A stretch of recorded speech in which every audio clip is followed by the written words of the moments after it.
and let's get to it. So had a little bit of trickery here on the part of the dollar over the last week or so.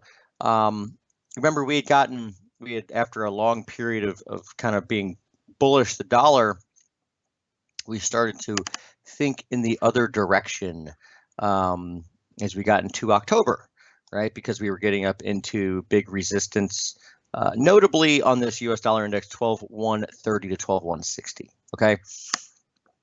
Now, what was the 28th, whatever that was?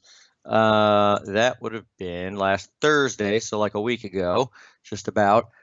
We started to break down, and that was a pretty nasty trap.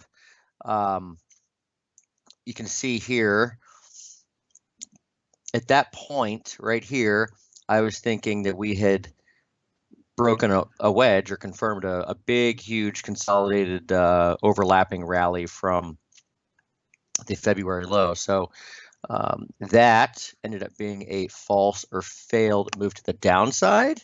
And sure enough, we ripped higher the next day, which was a Friday. Since then, we have been just kind of chopping around as the market waits for FOMC, but still on the stronger side for the dollar. So this is something I wrote last night. I'll just read it to you. Clarity is lacking ahead of FOMC as it pertains to general dollar direction. The break, quote unquote, lower in dollar last week proved false.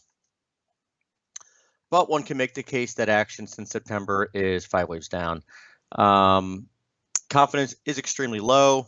Hopefully this clears up post FOMC. So I really don't have anything else to add to that. Again, confidence is low. And what I was talking about with the possible 5 waves down is this: 1, 2, 3, 4, 5.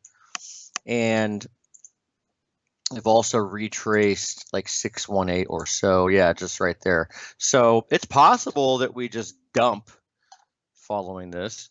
But again, this isn't the cleanest, impulse either on the downside. So, really a lot of uncertainty, and that's okay, right? Markets aren't always going to be super, super clear.